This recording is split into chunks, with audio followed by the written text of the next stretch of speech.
តើលោកតាយល់យ៉ាងណាចំពោះប្រាក់ខែ100អត់មានយល់យ៉ាងណាទេគឺជាថវិកាដែលជាបៀវត្សនិងជាឧបត្ថម្ភដល់កងទ័ពដែលជាប់កំណែនអត់មានប្រៀបធៀបទៅប្រទេសជិតខាងអីទេអត់ទេបាទអត់មានប្រៀបធៀបទៅនឹងប្រទេសជិតខាងអីទេពីព្រោះប្រាក់ខែហើយមានប្រាក់បំណាច់ដល់កូនហើយនឹងប្រាក់បំណាច់អាហារប្រចាំថ្ងៃនិងអង្គទៅទៀតអញ្ចឹងបើមានកិច្ចការអីតទៅទៀតអត់មានប្រៀបធៀបទៅនឹងអ្នកណាទេពីព្រោះការប្រៀបធៀបទៅនឹង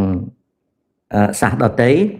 វាទាល់តែថវិការបស់ប្រទេសកម្ពុជាមានដូចសាសដទៃដូច្នេះវាអត់មានប្រៀបធៀបអីណាចេះតែល្វើល្វាយទៅទេឧទាហរណ៍ថាតាចូលនិវត្តន៍នៅនេះណាហើយគេឲ្យ 1,600 មួយខែ 1,600 មួយខែតែបង់ថ្លៃផ្ទះអត់គ្រប់ផងត្រូវណាតែបង់ថ្លៃផ្ទះនោះអត់គ្រប់ផងចុះទៅប្រៀបធៀបជាមួយអ្នកណាប្រៀបធៀបជាមួយមនុស្សដែលគេទទួលបាន 3,600 មួយខែតាបង់ពន្ធតិចតាបានតិចអត់គ្រប់តាធ្វើការបន្ថែមទៀតអត់អាចសម្រាកបានទេរើកំប៉ុងកាយសម្រាមត្បិតត្បៀតញ៉ាំសាច់មួយអាទិត្យ2 ដងអត់មានដើរទៅណាផ្ដេសផ្ដាស់កុំចំណាយសាំងហើយចង្គៀងអគ្គិសនីប្រើ LED តិចបំផុតអត់មានប្រៀបទៅអ្នកណាអត់មានប្រៀបធៀបទៅណាបានឧបមាថាតានៅស្រុកខ្មែរតាអត់មានប្រាក់ចំណូលខ្ពស់តាត្រូវបរិភោគអាហារទៅតាមនឹងហើយត្បិតត្បៀតតាមនឹងដូច្នេះនៅពេលដែលរដ្ឋរៀបចំប្រាក់សម្រាប់កំណែនកងទ័ពក៏គិតទៅតាមអត្រាដែលរដ្ឋអាចធ្វើបានអត់មានប្រៀបទៅអ្នកណាទេហើយអត់បះបោទៀតបះបោត្រូវលើច្បាប់គឺច្បាប់អញ្ចឹងដែលចៅសួរហ្នឹងមកពីចេះទេចៅមិនដែលរស់នៅក្នុងសង្គមដែលគេរៀបចំឲ្យដោយត្រឹមត្រូវដូចខ្មែរយើងមករស់នៅស្រុកអាមេរិកហើយក៏និយាយថាស្រុកគេចេះស្រុកគេចោះតែអត់បានកសាងស្រុកហ្នឹងទេដល់អត់បានកសាងស្រុកហ្នឹងដូចមានខ្មែរខ្លះទៅនឹងមកក្រោយគេអួតគេថាបងប្អូនអើយនៅស្រុកអាមេរិកមានកូនស្រួលណាស់គេចិញ្ចឹមម្ដាយមានទឹកផ្លែឈើមាន cheese មានទឹកដោះគោស្រស់ហើយមានលុយសម្រាប់ទិញអាហារបន្លែអីទៀតស្រួលណាស់បងប្អូនស្រួលមែនតើដល់ពេលកូនកើតមកគេបន្តជួយឧបត្ថម្ភស្រួលណាស់អ្នកនិយាយហ្នឹងអត់បានបង់ពន្ធនៅឡើយទេណាអត់ទាន់បង់ពន្ធដូចខ្ញុំ50ឆ្នាំនៅឡើយទេណាខ្ញុំបង់ពន្ធជិត50ឆ្នាំហើយអាមេរិកដតីទៀតហ្នឹងគេអត់បានអញ្ចឹងទេអ្នកដែលនិយាយថាស្រួលណាស់មានកូននៅអាមេរិកគេឧបត្ថម្ភហ្នឹងពីព្រោះអ្នកហ្នឹងប្រកាសប្រាក់ចំណូលទេពដល់អញ្ចឹងទៅមនុស្សហ្នឹងពេលមានផ្ទៃពោះក៏ទទួលបាននៅកម្មវិធីមួយគេហៅ WIC អ្នកខ្លះគេហៅ WIC ខ្ញុំភ្លេចពាក្យហ្នឹងហើយខ្ញុំអាចឆែកបានតែខ្ញុំមិនឆែកគឺអ្នកហ្នឹងមានប្រាក់ចំណូលទេពដើម្បីឧបត្ថម្ភកុមារអ្នកបង់ពន្ធដទៃរដ្ឋរៀបសេវាកម្មក៏ប៉ុន្តែកុំច្រឡំណា250ឆ្នាំមុនអាមេរិកអត់មានទេ200ឆ្នាំមុនអាមេរិកអត់មានទេ100ឆ្នាំមុនអត់មានទេអត់មានទេណាទើបនឹងមានកម្មវិធីហ្នឹងប្រហែលជា60ឆ្នាំមកនេះទេអាមេរិកកសាងប្រទេស250ឆ្នាំអាមេរិកកសាងប្រទេស250ឆ្នាំប្រជាជនអាមេរិកបង់ពន្ធ250ឆ្នាំទើបនឹងមានកម្មវិធីហ្នឹង60ឆ្នាំទេចុះស្រុកខ្មែរអត់ស្រុកខ្មែរអត់ធ្វើមិនមានដូចគេហើយខ្មែរដែលមកនិយាយប្រាប់ហ្នឹងធ្វើឲ្យប្រជាជននៅក្នុងស្រុកថាស្រុកគេល្អពិតជាល្អមែនប៉ុន្តែអ្នកនិយាយហ្នឹងប្រកាសប្រាក់ចំណូលទាបប្រកាសប្រាក់ចំណូលទាប ប្រសិនបើពីអ្នកប្តីប្រពន្ធនឹងធ្វើការឧទាហរណ៍ថាធ្វើការឲ្យ Amazon ប្រហែល1ម៉ោង$25បើប្តីធ្វើ$25ណាបើប្តីធ្វើ$25ប្រពន្ធធ្វើ$25វា$50មួយម៉ោងឧទាហរណ៍ណាវា$50មួយម៉ោងគុណនឹង40ម៉ោងក្នុងមួយអាទិត្យមុនកាត់តាក់វា2000មុនកាត់ពន្ធដារវា2000មួយអាទិត្យគុណនឹង50ពីអាទិត្យប្រាក់ចំណូលប្រចាំគ្រួសារវា104,000មានន័យថា$140,000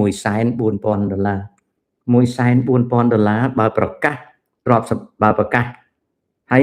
គ្រួសារហ្នឹងមានផ្ទះគេអត់ឲ្យ WIC ទេចុះហេតុដូចម្ដេចបានទទួលគិតខ្លួនឯងទៅគ្រាន់មកជន់ដីគេហ្នឹងចាប់ផ្ដើមធ្វើជាឆ្លើងចិញ្ចក់ឈាមគេហើយបានជាឥឡូវហ្នឹងវាមាននយោបាយលោកដូណាល់ត្រាំប្រឆាំងដល់អញ្ចឹងទៅមនុស្សសុចរិតទៀងត្រង់រងគ្រោះមនុស្សសុចរិតទៀងត្រង់រងគ្រោះដោយសារជនអន្តោប្រវេសន៍មួយចំនួនទេដែលមកធ្វើជាសត្វឆ្លើងចិញ្ចក់ឈាមគេឥឡូវគេស្អប់ទាំងខ្ញុំទាំងអីហើយនិយាយអួតប្រាប់អ្នកស្រុកខ្មែរបងប្អូនអើយស្រួលណាស់គេជួយចេះជួយចុះបើខ្លួនមានផ្ទះនៅ if they own home and husband and wife work ប្រាក់ខែវាប្រហែលមុនកាត់តាក់មកវា2000គុណនឹង50ណា2000គុណនឹង50ពីអាទិត្យប្រាក់ខែ$100,000មុនកាត់ពន្ធប្រាក់ខែប៉ុណ្ណឹងគេអត់ឲ្យស្មេកទេសំទោសគេអត់ឲ្យវិកទេឃើញទេផ្សាយទៅសពផ្សាយឲ្យមករៀនធ្វើសัตว์ឆ្លើងជក់ឈាមគេដល់ឥឡូវគេខឹងគេស្អប់ទាំងខ្ញុំទាំងអីដែលខ្ញុំមនុស្សណាអញ្ចឹងរឿងហ្នឹងវាមិនមែនដូចមិនមែនស្រួលទេណាដល់បានទេវាមិនមែនស្រួលទេokay what is the requirement for women to receive WIC ណាចាំខ្ញុំអូខេ WIC គេហៅថាស្ត្រីទារកនិងកុមារណា Women Infants and Children Federal Nutrition Program ជាកម្មវិធីអាហារបំប៉នសម្រាប់កុមារនៅពេលស្ត្រីមានផ្ទៃពោះចាប់ពី6អាទិត្យឡើងទៅនឹងអាចទទួលបានណានឹងអាចទទួលបានហើយ postpartum គឺខ្លាចក្រោយពីសម្រាលកូនហើយ6ខែនៅអាចទទួលបានដើម្បីជួយឧបត្ថម្ភដល់ទឹកដោះម្ដាយណានឹងមួយhousehold size 2នាក់ household size 2នាក់បើ2នាក់ប្តីប្រពន្ធក្នុងមួយខែវា3ណាក្នុងមួយខែវា3260បើធ្វើការ Amazon មួយអាទិត្យ2000ពីអ្នកប្តីប្រពន្ធគុណនឹង4មួយខែ8000មានន័យថាម៉េចអត់ qualify ទេអញ្ចឹងពេលទៅសុំគេអត់ប្រាប់ប្រាក់ចំណូលរបស់ប្តីទេស្ត្រីនឹងបន្ទាបប្រាក់ចំណូលមកនៅត្រឹមតែ40000មួយខែតែមានមួយឆ្នាំតែ40000ទេបើមួយឆ្នាំ100,000គេអត់ឲ្យទេឃើញទេកាលណាយើងអត់រាយការណ៍ប្រាក់ចំណូលត្រឹមត្រូវឲ្យគេធម្មតាគេមិនមែនចាប់បានណាប៉ុន្តែរឿងពិតគឺយើងទៅធ្វើឆ្លើងជញ្ជក់ឈាមគេហើយយើងផ្សាយទៅស្រុកខ្មែរថាបងប្អូនអើយនៅស្រុកអាមេរិកណាគ្រាន់តែចាប់ដើមមានផ្ទៃពោះគេចិញ្ចឹមគេឧបត្ថម្ភរហូតដល់កូនកើតគេឧបត្ថម្ភទៀតអ្នកនៅស្ដាប់នោះស្រួលមកនៅអាមេរិកហ្នឹងស្រួលហើយចុះមកក៏ខ្ញុំនិយាយ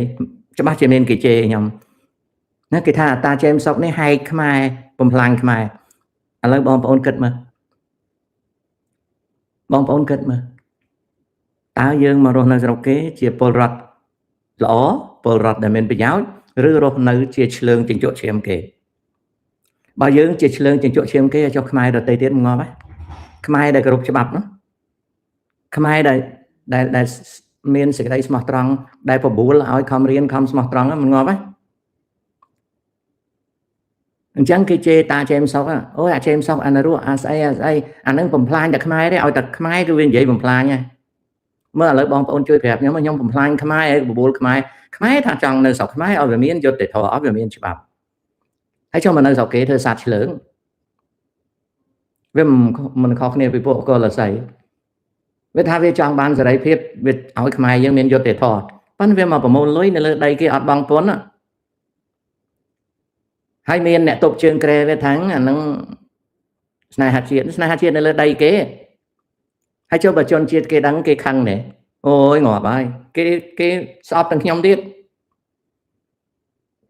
អញ្ចឹងយល់ឲ្យច្បាស់ណាអូខេប៉ណ្ណឹងសិនចាខ្ញុំកាន់តែបញ្យល់ឲ្យយល់ទេបងប្អូនបើពិតជាយើងចង់រស់នៅដោយសេចក្តីសុចរិតនៅទីណាក៏ត្រូវតែសុចរិតឧទាហរណ៍ខ្ញុំនៅស្រុកខ្មែរហើយខ្ញុំមិនចង់យឺតយូរផ្នែកលិខិតស្នាមកាត់ឈ្មោះតែស្រុកខ្មែរគឺណែនប៉ែឲ្យតែយើងកាត់ឈ្មោះដីធ្លីបើយើងមិនឲ្យសុរិយោដីរដ្ឋការឲ្យទេគឺដាច់ខាតណែនប៉ែមានន័យថាខ្ញុំកិច្ចអត់រួចទេពីប្រព័ន្ធពុករលួយហ្នឹងធ្វើត្រូវឲ្យសុរិយោដីរដ្ឋការមិនព្រោះអាហ្នឹងវាណែនហ្មងកិច្ចអត់រួចទេចុះបើខ្ញុំចង់បានលិខិតឆ្លងដែនប៉ាសពតខ្ញុំអាចបង់លុយឲ្យសេវាកម្មគេធ្វើឲ្យបើធ្វើខ្លួនឯងវាយឺតយូរណាអញ្ចឹងណាតើលោកតាសុកជាមនុស្សសុចរិតទេអេផ្សេងចៅមើលឃើញតាសុចរិតទេហើយចៅមើលឃើញតានឹងមិនសុចរិតត្រង់ណាអានឹងវាស៊ីសងទៅលើចៅមើលឃើញមកសួរតាតែនិយាយល្អពីតាហើយមិនអញ្ចឹងចៅឯងមើលតាទៅចៅឯងចេះមើលទេដូចតាបើចៅឯងសួរតាអេផ្សេងខ្ញុំសុចរិតទេអត់ដឹងកូនហើយព្រោះអត់ស្គាល់ណាពូកុយបើចង់ឲ្យតាដេញចោលសរសេរម្ដងទៀតតាដេញចោលព្រោះតាកំពុងនិយាយសាច់ការអត់លេងទេណាកូនណាចៅឯងចង់ដឹងពងធំអីប្រអាក់សិនណាចៅណាមួយម៉ាត់ទៀតតាដេញចៅឯងចាញ់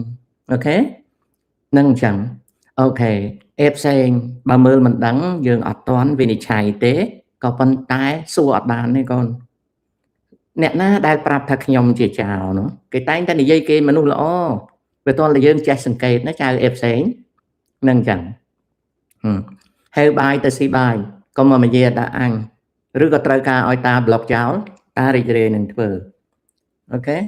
អញ្ចឹងត្រឡប់មកវិញរឿងទាហានអត់មានតែប្រៀបធៀបស្រុកគេទេអត់ប្រៀបធៀបបានទេ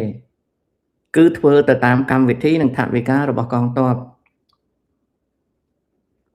រឿងហ្នឹងអញ្ចឹងណាអូខេនឹងខ្ញុំសូមជម្រាបអត់អាចប្រៀបធៀបបានទេកុំភ្លេចកម្លាំង5ដែលជះមកលើយើងរាល់ថ្ងៃបច្ចេកវិទ្យាគម្លាតវិសមភាពបំណុលការចែកបពុះនិងកម្ដៅនយោបាយជះមកលើយើងច្រើនអូខេនឹងលេតណៃឆ្លើយប៉ុណ្ណឹងតាហេតុអីបានជាចម្រៀងរបស់សុសម៉ាត់មិនសូវល្បីលោកសុសម៉ាត់ជាអ្នកចម្រៀងម្នាក់ដែលនៅក្នុងចំណោមថ្នាក់ទី2សម័យខ្ញុំនៅក្នុងសម័យរបស់តាអ្នកដែលច្រៀងថ្នាក់ទី1ល្បីល្បាញគឺលោកស៊ិនស៊ីសមុទ្រចំណែកលោកមេហុកសេងលោកអិនយេងឬក៏លោកសុសម៉ាត់ជាអ្នកចម្រៀងទី2ចំណែកលោកហួរឡាវីជាអ្នកចម្រៀងប្រភេទទី3ទី4ដូច្នេះនៅក្នុងសម័យតាអ្នកចម្រៀងប្រុសដែលល្បីមានតែមួយទេគឺលោកស៊ិនស៊ីសមុទ្របន្ទាប់មកគឺអ្នកចម្រៀងជួរទី2លោកសុសម៉ាត់គាត់ជាអ្នកចម្រៀងជួរទី2អ្នកចម្រៀងជួរទី3ទី4ដូចជាលោកហួរឡាវីណាលោកហួរឡាវីខ្ញុំជម្រាបត្រង់ដោយសារខ្ញុំនៅបានបងខ្ញុំអត់ស្គាល់គាត់តែឮសូរគាត់ផងរីឯអ្នកចម្រៀងស្រី ជួរទី1ណាជួរទី1មានបងរស់សេរីសទ្ធាណាជួរទី2មានហួយមាសមានអីចឹងណាមានអីចឹងទៅហើយមានជួរទី3ដូចជាឈុនវណ្ណាអីជាដើមអញ្ចឹងនៅប្រទេសកម្ពុជាកាលនោះតូច14ទៅ14ខេត្តឡើងលើមានអ្នកចម្រៀងអញ្ចឹងម្យ៉ាងទៀតសម័យនោះគ្រួសារខ្មែរបើនិយាយជាទូទៅប្រហែលក្នុង100គ្រួសារមានវិទ្យុតែប្រហែល20ទេនឹងច្រើនហួសផងក្នុង100គ្រួសារមានវិទ្យុប្រហែល20ទេអញ្ចឹងប្រជាជនដែលរស់នៅតាមជនបទខេត្តមិនងាយបានស្ដាប់ចម្រៀងទេហើយដោយជីវភាពក្រីក្រមិនលំបាកទេប៉ុន្តែក្រីក្រដោយសារក្រីក្រការស្ដាប់ចម្រៀងវិទ្យុបានតិចជាទីបំផុត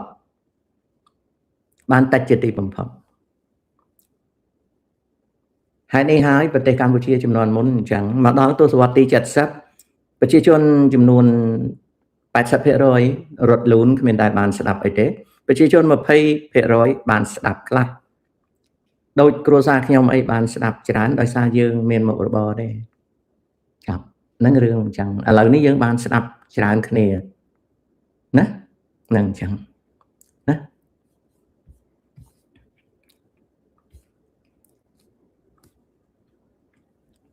រស្មីរ៉ាន់សួរថាតើហេតុអ្វីក្រមប្រឆាំងនៅក្រៅមិនអាចយកគំរូរៀនសូត្រពីក្រមប្រឆាំងអ៊ុយក្រែនពេលប្រទេសរងការឈ្លានពានអាសមរង្ស៊ីគ្មានបេះដូងនិង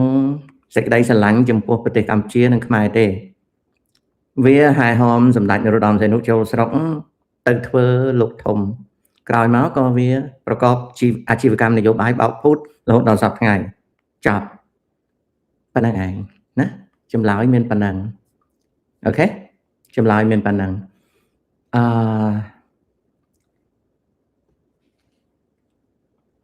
ហេតុអ្វីបានជាលោកតាតែងមានទស្សនៈខុសពីគេអញ្ចឹងតាមានទស្សនៈឈរទៅលើគោលជំហរដូចតទៅតាចង់ឲ្យចៅដឹងរឿងពិតចង់ឲ្យចៅកុំចាញ់បោកគេចង់ឲ្យចៅយល់ដឹងថាប្រទេសកម្ពុជាមិនមែនឋាននរកទេប្រទេសកម្ពុជាមិនមែនឋាននរកទេចង់ឲ្យចៅចេះស្រឡាញ់ជីវិតខ្លួនឯងដោយរៀនសូត្រហើយមិនចូលចិត្តនិយាយភូតទេអ្នកមកនៅអាមេរិកខ្លះនិយាយដើម្បីនិយាយតាមិនមែននិយាយដើម្បីនិយាយទេតានិយាយដើម្បីចែកចំណេះចេះដឹងតោះហ្នឹងប្រហែលជាតាខុសគេណាចៅណាបើចូលចិត្តបានមើលបើមិនចូលចិត្តកុំមើល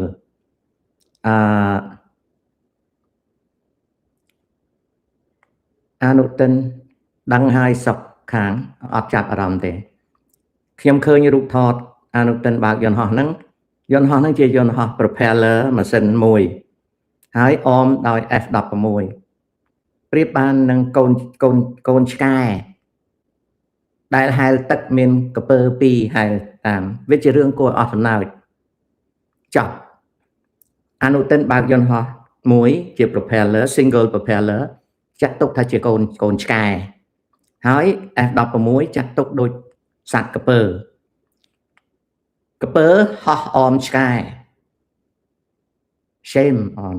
very shame គួរឲ្យខ្មាស់ណាស់ចប់មានតែប៉ុណ្្នឹងឯងរឿងអនុទិនអូខេកំពីងពួយប្រជាជនយើងចូលចិត្តយកប្រទេសមកប្រៀបធៀបដល់រដ្ឋាភិបាលកំណែតម្រង់តាមស្រុកគេបែរជាចំទាស់ហើយរអ៊ូវាមិនមែនងាយតម្រូវចិត្តមនុស្សអត់ចេះទេមនុស្សដែលគ្រប់គ្រងអាសមរង្ស៊ីនៅក្រៅស្រុកមិនមែនមនុស្សចេះដឹងទេជាមនុស្សល្ងងដោយសារល្ងងទើបគ្រប់គ្រងអាសមរង្ស៊ីបើចេះបានប្រហែលខ្ញុំអត់គ្រប់គ្រងទេអញ្ចឹងថ្មីត្បិតតែគេនៅក្រៅស្រុកមែនពួកគេល្ងងទេ បើគេចេះគិតដូចខ្ញុំគេអត់គ្រប់គ្រងអសមរង្ស៊ីទេលើកលែងតែមួយលើកលែងតែគេមានប្រយោជន៍ដូចគេរួមអសមរង្ស៊ីដើម្បីប្រយោជន៍តខ្លួនរបស់គេអាហ្នឹងបានគេធ្វើហ្នឹងចំណុចមួយណាចំណុចមួយទៀតគឺមនុស្សដែលល្ងងពិបាកផ្គាប់ចិត្តណាឲ្យឧទាហរណ៍ថាខ្ញុំឲ្យឧទាហរណ៍ថានៅក្នុងរដូវកាលមួយដែលស្រែចម្ការខូចខាតដោយទឹកជំនន់រដ្ឋាភិបាលចេញកម្មវិធីចែកស្រូវពូជរហូតដល់ចែកប្រេងឥន្ធនៈនិងជីឲ្យចាប់ផ្ដើមប្រញាប់ធ្វើស្រែប្រជាជនលោកទទួលទៅដល់ពេលលោកធ្វើស្រែបានលោកលក់ព្រោះរបស់វាក្របពូជបានមកអត់គិតលុយប្រេងឥន្ធនៈបានមកដោយជំនួយជីបានមកជំនួយអញ្ចឹងបាច់សាច់អត់មានគិតគូរអីទេដល់ពេលសពគ្រប់បានផលមកលក់បានឧទាហរណ៍ថាស្រូវលក់បាន1គីឡូ1000គាត់សប្បាយចិត្តពីព្រោះអីពីព្រោះគាត់ប្រើប្រេងគាត់ប្រើជីគាត់ប្រើក្របពូជដែលរដ្ឋាភិបាលចែកឲ្យអញ្ចឹងគាត់អត់មានចំណាយច្រើនទេគាត់លក់បាន1000គាត់សប្បាយចិត្តណាស់វាចំណេញឆ្នាំក្រោយអត់មានគ្រោះទឹកជំនន់រដ្ឋាភិបាលឈប់ចែកស្រូវពូជជីប្រេងឥន្ធនៈគាត់ខ្ជះខ្ជាយឬក៏គាត់អត់ចេះកាន់តម្លៃផលិតស្រាប់តែគាត់ធ្វើស្រូវបានលក់បាន800 1គីឡូគាត់ស្រែកថាគាត់ខាតហើយអត់ចំណេញ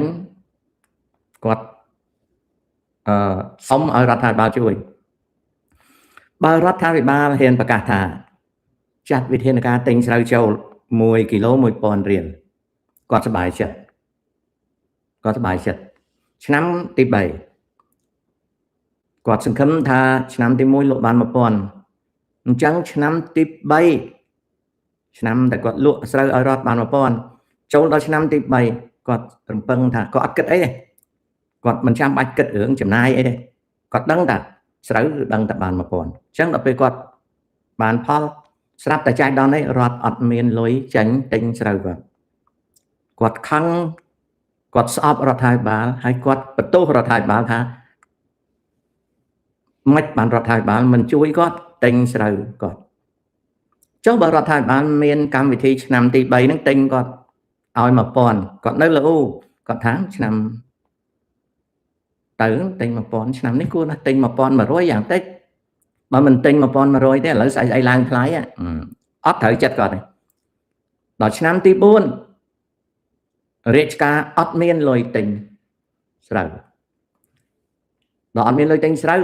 បញ្យល់គាត់ថាបងប្អូនណាត្រូវចេះគិតថ្លៃដើមគាត់ថានិយាយមើលអាចឆ្កែបើឯងមិនជួយអញទេមកប្រាប់អញឲ្យធ្វើមិនធ្វើមិនកើតទេអញ្ចឹងរដ្ឋាភិបាលយកកលោអន្តៈរយៈកាលកន្លងមកណាការចែកស្រូវពូជអីហ្នឹងណាការធានាថាទិញស្រូវនៅពេលកសិករធ្វើហ្នឹងដូចនៅប្រទេសថៃអីហ្នឹងណាសិតតែលោកកយកកទៅលោអន្តៈរដ្ឋាភិបាលឲ្យតែដើរតាមផ្លូវហ្នឹងគឺប្រជាជនរឹតតែបន្ទោសរដ្ឋាភិបាលបងប្អូនដែលឃើញយួនវាទិញផលិតផលកសិករវាទេអត់ទេមិនបានវាអត់ទិញឃើញទេសម័យភឿថៃសម័យថៃឡាក់ថៃចាញ់ទិញស្រូវពីកសិករលេងយ៉ាត់ជាប់គុកសម័យសម្ដេចសីហនុកសិរាជសហករណ៍ទទួលខុសត្រូវទិញស្រូវបះបោនៅសំឡូតរហូតមកដល់សប្តាហ៍ថ្ងៃហ្នឹងនិយាយថាជិះជាន់ធ្វើបាបបាញ់សម្លាប់សំឡូតពេលបះបោតូចមួយទេជាង50ឆ្នាំគេយកមកនិយាយបះបោនៅសំឡូតគឺជាអំពើព្រៃផ្សៃហើយគេទម្លាក់កំហុសថាលន់នល់អ្នកបង្ក្រាបអត់ទេមិនលន់នល់ណា ឃើញទេឃើញទេដូច្នេះហើយកម្មវិធីទិញស្រូវចូលនេះគឺជាកម្មវិធីដែលរដ្ឋាភិបាលអត់ស្រាយរួចទេគឺយកកទៅលន់តាក់ចែកស្រូវពូជក្តីចែកជីក្តីកាត់របបប្រេងឥន្ធនៈក្តីសំណួរសួរថាដំណោះស្រាយកសិករយ៉ាងម៉េចចំណេះដឹងហើយនឹងការគិតតម្លៃផលិតតែបើយករឿងហ្នឹងទៅនិយាយកសិករឲ្យក្តរនិយាយមើលក្តរគេធ្វើមិនកើតខ្ញុំប្រាប់ទៅនៅក្នុង public policy ណានៅក្នុងនយោបាយសាធារណៈណាខ្ញុំប្រាប់ឲ្យតែខ្ញុំរៀនធ្វើនយោបាយដល់រៀនធ្វើនយោបាយខ្ញុំរៀនរបស់អស់ហ្នឹងសូមអីតែខ្ញុំនិយាយរឿងហ្នឹងក៏គេអត់ជឿដែរគេថាអត់ទេចេមសុកចេះតែនិយាយទៅវាមិនមែនចេះធ្វើស្រែណាដូចក្មួយមួយគាត់ថាខ្ញុំអត់ចេះធ្វើដូណាត់មានអីបាក់ធ្វើខ្ញុំវិស្វករអត់ចេះធ្វើដូណាត់លោកឯងលោកគេអត់មានដាក់មុខវិជ្ជានៅមហាវិទ្យាល័យខាងធ្វើដូណាត់ទេគេគ្រាន់តែធ្វើជាមួយគ្នាទៅមួយអាទិត្យពីរអាទិត្យធ្វើបានហើយឆ្ងាញ់មិនឆ្ងាញ់លើការប្រឹងប្រែង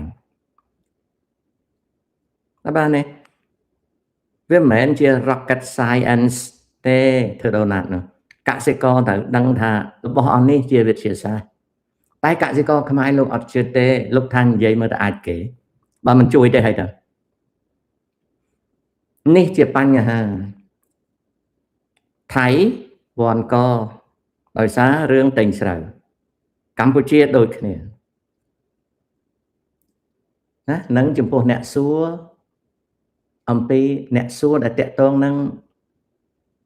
ងរបបកសិកម្មគឺដំណោះស្រាយគឺកសិករមានចំណេះដឹងក្នុងការគិតតម្លៃចំណាយនឹងចឹងអូខេលែងជំរាបសួស្តី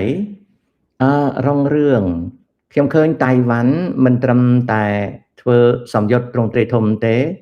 សូម្បីបាំងក៏មានគេខិតខំណាចំណែកយើងឯណាថវិកាផ្សេងប្រទេសយើងផ្សេងបើខ្ញុំនៅប៉ោតប៉ែតឬនៅខេត្តតុលតែនខ្ញុំជីកត្រង់សេមិនបាច់ចាំរាជការប្រាប់ទេ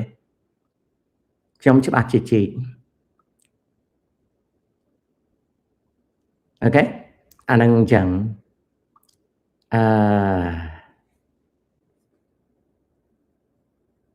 ភ័ក្រហេតុអ្វីបានតារស់នៅអាមេរិកចៅចៅសម្លាញ់សួរឲ្យ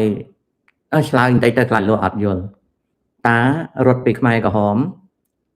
ហើយក៏មកដល់អាមេរិកក៏មកនៅអាមេរិកសម័យតាគឺសម័យរត់ពីខ្មែរក្រហមណាចាណា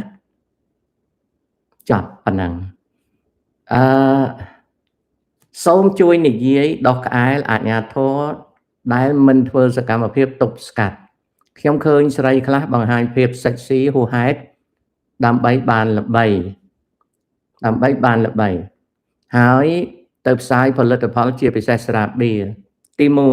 1ការស្លៀកពាក់បើសិនណាជាច្បាប់អត់មានហាមទេអាជ្ញាធរអត់អាចលូកដៃលូកជើងទេនឹងមួយទៀត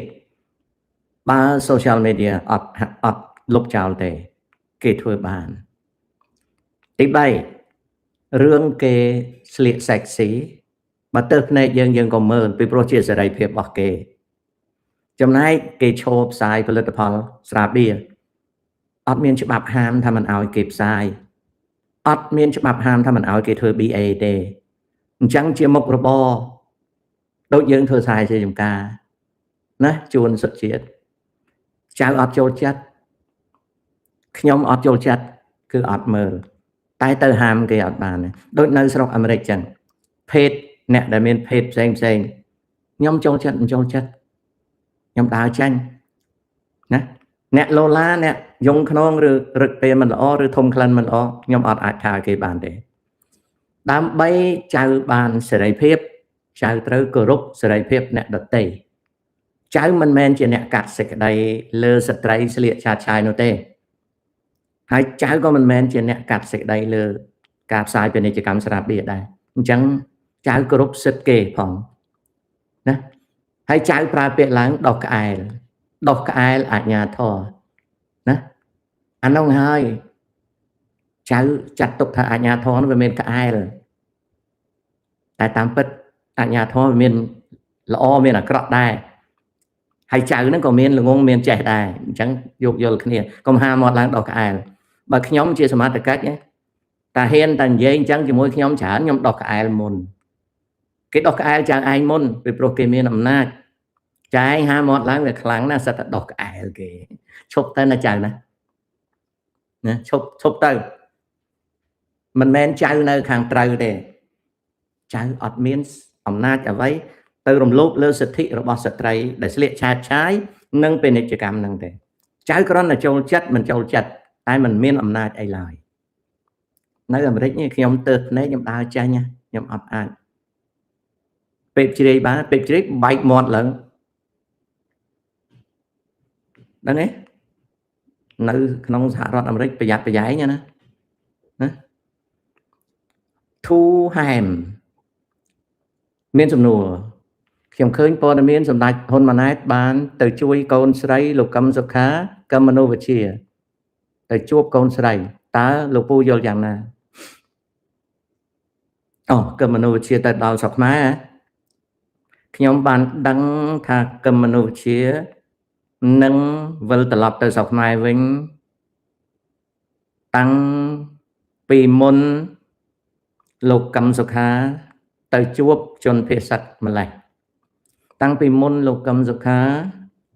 từ chuột từ bản tiền miền chơi mà lại miền này thà nhóm đăng thà cầm mano vật chia từ vân tập lập từ sọc vinh môn ngày mà phải bầm pi khai cả đà tại khi mình đi về chẳng nơi pe đại mùi xua khi ông prap mùi thằng nhóm đăng môn khi ông đăng tăngពីមុនថ្ងៃ27ខែកក្កដាទៅទៀតថាគមនោវិជ្ជាត្រូវត្រឡប់ទៅស្រុកវិញហើយនឹងធ្វើការបម្រើរាជរដ្ឋាភិបាលទៅតាមកិច្ចការមួយដែលតែងតាំងដោយសម្ដេចបវរធិបតីហ៊ុនម៉ាណែតអញ្ចឹងនៅពេលតើលោកពូយល់យ៉ាងណាណាតើលោកពូយល់យ៉ាងណាណាអូខេពូអត់យល់យ៉ាងណាព្រោះពូដឹងតាំងពីមុនថ្ងៃ27កក្កដាឥឡូវថ្ងៃ14សីហាតាដឹងរួចហើយតាសម្ដេចហ៊ុនម៉ាណែតបាទកម្មមនោវិជ្ជាបានតាក់ទងមកសម្ដេចហ៊ុនម៉ាណែតសម្ដេចហ៊ុនម៉ាណែតក៏រកការងារដែលកម្មមនោវិជ្ជាអាចធ្វើបានធ្វើកម្មមនោវិជ្ជាក៏រៀបចំដំណើរវិលទៅកម្ពុជាវិញដែលខ្ញុំបានដឹងតាំងពីមុនថ្ងៃ27កក្កដាម្លេះអញ្ចឹងខ្ញុំគ្រាន់តែមិននិយាយតាមានចាំនេះខ្ញុំនិយាយថាក្មួយអើយឪពុករួចហើយបើត្រូវទៅវិញក៏ទៅមានចាំទេមានចាំទេក្រោយពីលោកកឹមសុខាបានទទួលសេរីភាពខ្ញុំនិយាយពាក្យហ្នឹងមានចាំទេខ្ញុំថាខ្ញុំមិនដឹងនិយាយពីកឹមសុខានិយាយម្ដងចុះចាំទេទៅចុចមើលទៅដឹងអញ្ចឹងចេមសុកដឹងតាំងពីយូរតែមនុស្សចេមសុកអត់និយាយ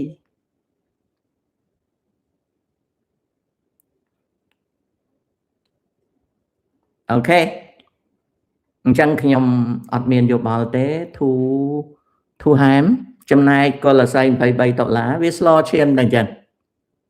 ពីព្រោះវាចង់ទៅស្រុកសម្ដេចហ៊ុនសែនលោកមិនបន្ទោសខ្ញុំទេតែលោកបានណា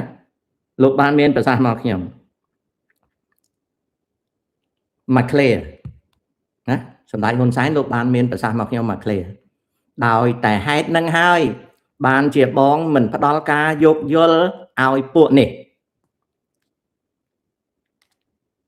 ខ្ញុំអង្វរសម្ដេចហ៊ុនសែនតាំងពីមុនសម្ដេចហ៊ុនម៉ាណែតឡើងធ្វើនាយករដ្ឋមន្ត្រីឲ្យអារាំងស៊ីចូលស្រុក ខ្ញុំបានអង្វរសម្ដេចហ៊ុនសែន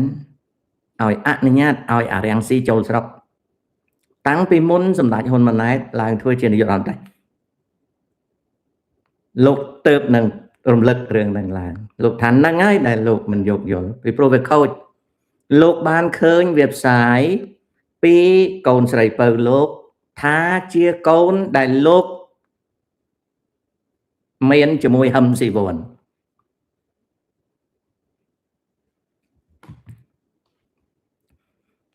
ពីមុនពួកវាចោទលោក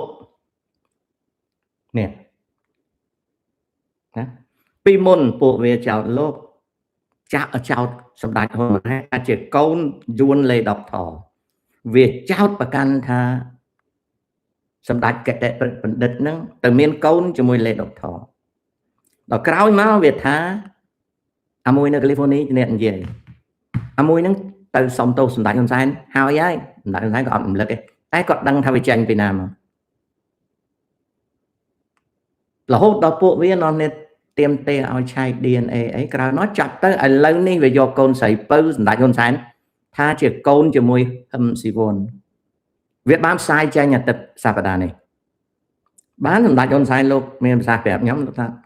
លោកសរសេរមកលោកថាហ្នឹងហើយដែលបងមិនយោគយល់ឲ្យពួកហ្នឹងកលិចណាស់វាបំរើលោកហ៊ុនសែនប៉ុន្តែវាខូចដល់ខណ្ឌសវណ្ណចឹងណានឹងគាត់ប្រាប់ប៉ុណ្ណឹងទេអូខេឥឡូវហ្នឹងកម្មមនុស្សវិជាទៅដល់ស្រុកហើយល្អហើយណាកម្មមនុស្សវិជាទៅដល់ល្អហើយឲ្យវាទៅជួបម៉ែឲ្យវាផងណាហើយខ្ញុំបាននិយាយឲ្យតែប៉ុណ្ណឹងខ្ញុំអត់មានយោបល់ទេអ្នកភូមិខ្ញុំជួនសុជាតិកំពុងទទួលអធិពលនេះណាស់ក្មេងៗធ្វើតាមអរគុណជួនសុជាតិជួយប្រាប់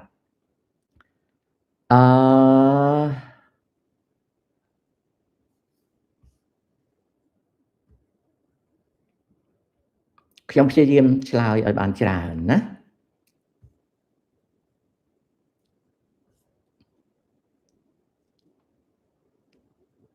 កូនខ្មែរលោកតាតើនៅអាមេរិកធ្វើសង្គ្រាមជាមួយ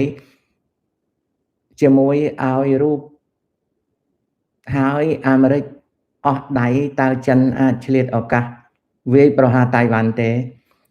តាមដានរឿងហ្នឹងដែរចៅតែអត់ទាន់ឃើញសញ្ញាអីនៅឡើយទេពីព្រោះបច្ចុប្បន្ននេះបើតាជាស៊ីជីនពីងក៏អត់ធ្វើសង្គ្រាមទេពីព្រោះអ្វីគេមិនធ្វើសង្គ្រាមនៅពេលពិភពលោកកំពុងជួបវិបត្តិសេដ្ឋកិច្ចទេវាអាចផ្ទុះទៅជាសង្គ្រាមពិភពលោកក្តាប់អត់បានណាចាណាកូនខ្មែរអ៊ីរ៉ាន់គេតែងតែសួរខ្ញុំថារបស់ខ្ញុំលក់ឆ្ងាញ់អត់ចុះបើមានគេថារបស់ខ្លួនអត់ឆ្ងាញ់ទេត្រូវអត់លោកអ៊ំទេតាក្មួយអ៊ំអត់យល់ទេអត់យល់សំណួរហ្នឹងណា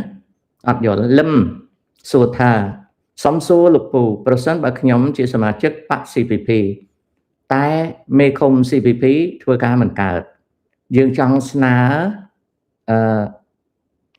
សុំបក CPP នៅមូលដ្ឋានដូចមេឃុំហ្នឹងចោលបានដែរឬទេតាក់ទងគណៈកម្មាធិការបកគេឆ្លើយបានច្បាស់លាស់ជាងខ្ញុំណាលឹម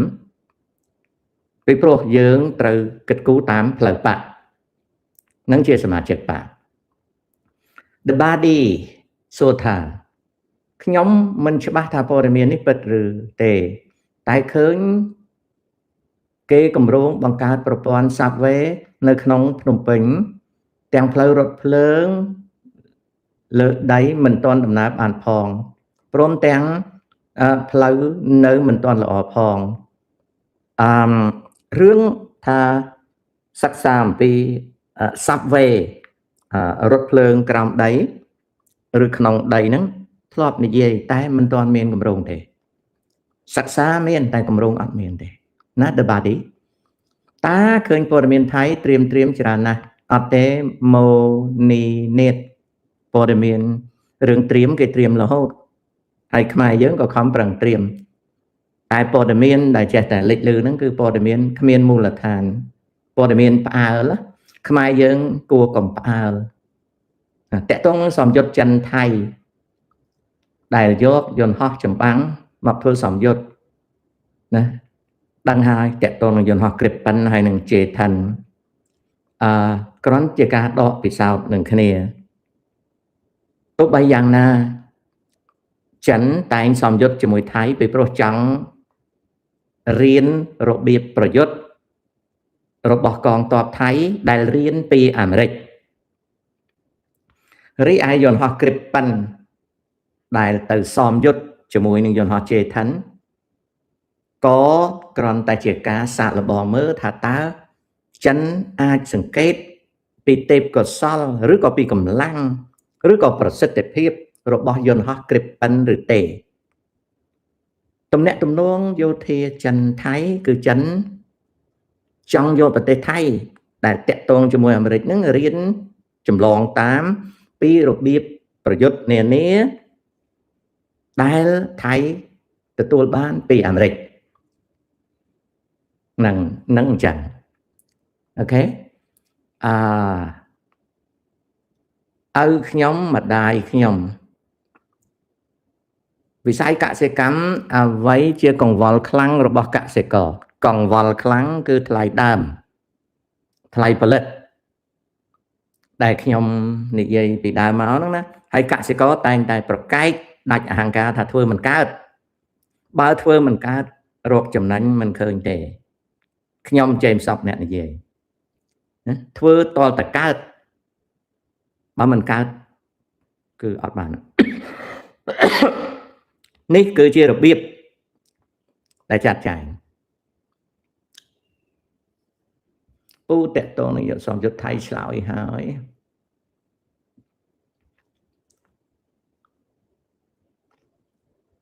អូខេអរគុណចម្រៀងPad Master លោកតាស្គាល់មេតំបន់អត់ស្គាល់ទេកូនRaven តើជំនាញប្រាប់ឲ្យហើយ Raven មិនមែនជំនាញទេមុខវិជ្ជាទលំទលាយមុខវិជ្ជា Pad Master ខ្ញុំមើលវីដេអូលោកតាលោតពាណិជ្ជកម្មរហូតតាប្រើ YouTube បើចៅឯងមិនចង់លោតពាណិជ្ជកម្មបង់លុយឲ្យ YouTube អត់ចាញ់ពាណិជ្ជកម្មទេ Lonely for សប្តាហ៍ថ្ងៃនេះតើវៀតណាមបាត់បង់សិទ្ធិអ្វីខ្លះមកលើកម្ពុជាសួរខុសសម្ព័ន្ធភាពវៀតណាមកម្ពុជាមិនមែនប្រើពាក្យសិទ្ធិទេអញ្ចឹងសួរនឹងខុសទេណា Lonely for សួរនឹងសួរខុសទេអូខេសួរខុសទេហើយចៅនៅក្នុងស្រុកគួរណាស់ដឹងជាងតាតើមកសួរតាមានន័យថាចៅយ៉ាងម៉េចទៅហើយទេ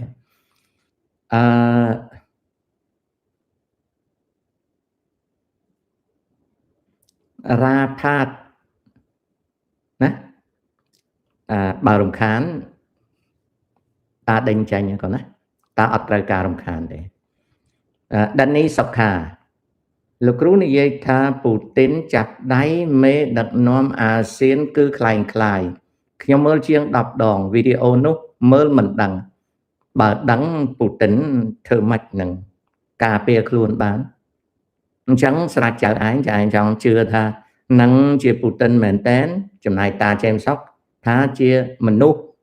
ដែលគេរៀបចំឲ្យទៅប៉ះមេដឹកនាំបរទេសព្រោះពូទីនគាត់ប្រយ័ត្នខ្លួនគាត់ណាគាត់ប្រយ័ត្នណាសូម្បីតែសម័យម៉ៅសេតុងពេលមានដង្ហែនៅប្រលានតិនអានមានណាប្រលានតិនអានមានណាក៏ម៉ៅឡើងមកតែមួយផ្លែតទេ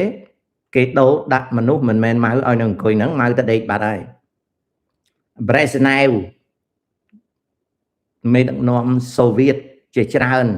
តែងមានអ្នកមុខដូចចាញ់មកទីនានាអូខេហ្នឹងអញ្ចឹងនេះតាសិក្សាអំពីមេដឹកនាំណាអានីតា បើចង់ទៅរស់នៅអាមេរិកគួរធ្វើបែបម៉េចត្រូវមានលុយចាប់ពី$1 លានឡើងទៅ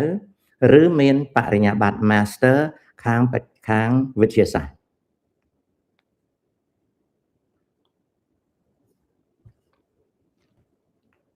គុណនេះសួស្ដីណាស្រេងត្រីសួរថាតើកម្ពុជាអាចប្តឹងថៃបានទេព្រោះថៃយកលេសមិនចូលប្រជុំ JBC ប្តឹងអត់បានវាអត់មានតុលាការទទួលបណ្ដឹងមិថុនាសួរថាខ្ញុំឃើញនៅសល់សំណៅត្រាក្រសួងអប់រំសម័យសីហនុហៅថាក្រសួងសិក្សាធិការតើអ្វីជាយុវចរិយាយេពាក្យហ្នឹងប៉ុណ្ណឹងអត់យល់អំបល់យកនៅចិត្តមកកញ្ញមកពីពាក្យថាយុវជនបូកនឹងចរិយាសាស្ត្រដែលពីដើមឡើយ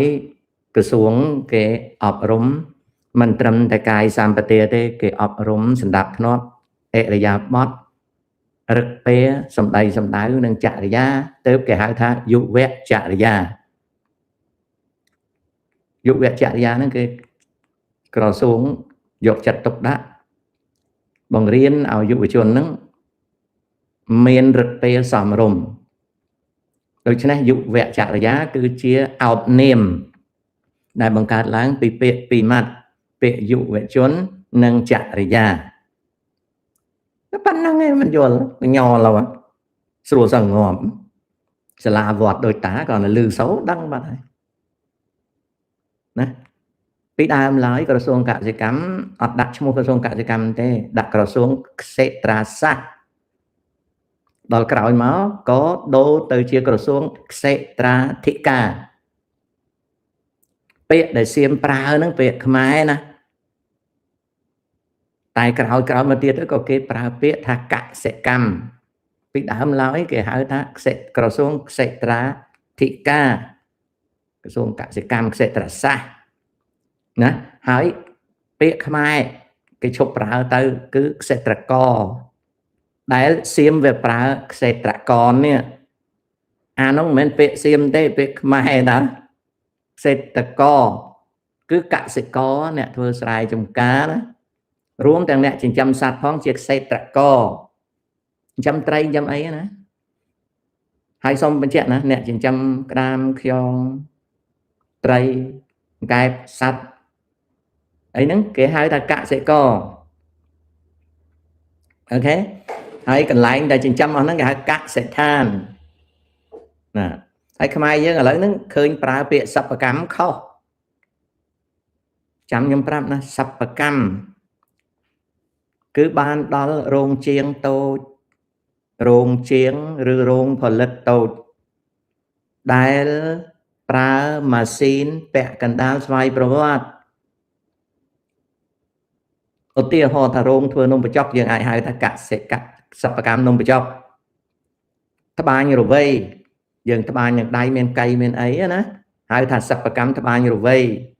ជាងដែកដំកំបិតដំអីហ្នឹងហៅថាសិប្បកម្មជាងដែកហៅថាសិប្បកម្មតែបើយើងដាក់ម៉ាស៊ីនយើងហៅថារោងចក្រណាហើយចុះផលិតអាហារបើយើងផលិតអាហារដាក់កំប៉ុងឬក៏ដាក់កញ្ចប់ទុកបានយូររោងចក្រហើយចុះបើយើងផលិតអាហារស្រស់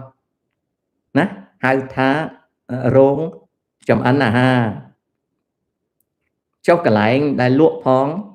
ហើយចម្អិនផងអាហារដ្ឋានអូខេសិប្បកម្មគឺសម្គាល់ទៅលើតូចមិនធំទេហើយពាក់កណ្ដាលស្វ័យប្រវត្តិណាអានីតាដាក់ឆ្នោតឥឡូវនេះសម្ភាសតឹងបំផុតដាក់ទៅដាក់ផ្សងសំណាងទៅណាអូខេប៉ុន្តែដាក់ឆ្នោតមិនមែនមានន័យថាសំណួរថាចង់ទៅរស់នៅអាមេរិកគួរធ្វើយ៉ាងម៉េចសំណួរនេះមិនមែនសម្រាប់អ្នកដាក់ឆ្នោតទេអ្នកដាក់ឆ្នោតគឺអ្នកផ្សងសំណាងដែលចៅសួរហ្នឹងបានតាឆ្លើយប្រាប់ថា$1 លានស្មានវស្សាធ្លាក់ខ្យល់សរសេរថា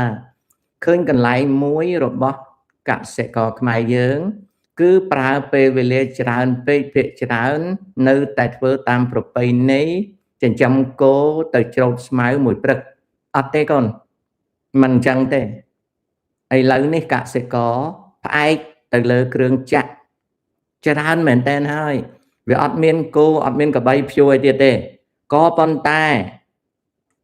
តម្លៃផលិតវាកើនឡើងខ្លាំងពេកដោយសារកសិករមិនចេះធ្វើបញ្ជីចំណាយហើយមិនចេះកាត់ចំណាយមិនមែនដោយសារកសិករភ្ជួរនឹងគោក្របីឬក៏ច្រូតនឹងដៃទេមិនមែនមកពីអញ្ចឹងទេកសិករឥឡូវគេឈប់ធ្វើអញ្ចឹងហើយក៏ប៉ុន្តែការផ្អែកទៅលើគ្រឿងចក្រច្រើនពេកចំណាយវាច្រើនដល់ចំណាយច្រើនទៅអត់ចេះកាត់ចំណាយលក់មិនបានចំណេញអូខេខ្ញុំចេះធ្វើស្រែតាំងពីធ្វើដីសំណាបរហូតដល់បញ្ជាន់ខ្ញុំនេះខ្ញុំកូនអ្នកទីក្រុងនេះប៉ុន្តែខ្ញុំរៀនធ្វើច្រើនឥឡូវនេះយើងឈប់ធ្វើហើយអាកសិកម្មប្រពៃណីនោះ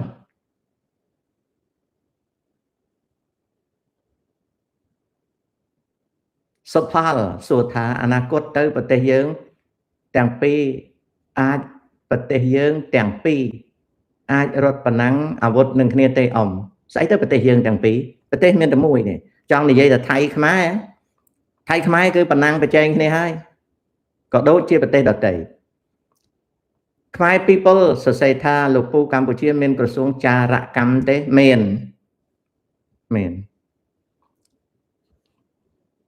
ម៉ាណាសរសេរថាណា it's a clown they look familiar អូខេLandly for លោកតាមានដឹងរឿង drone ចម្លែកមិនស្គាល់ប្រភពហោះក្នុងពលានយន្តហោះនៅប្រទេសវៀតណាម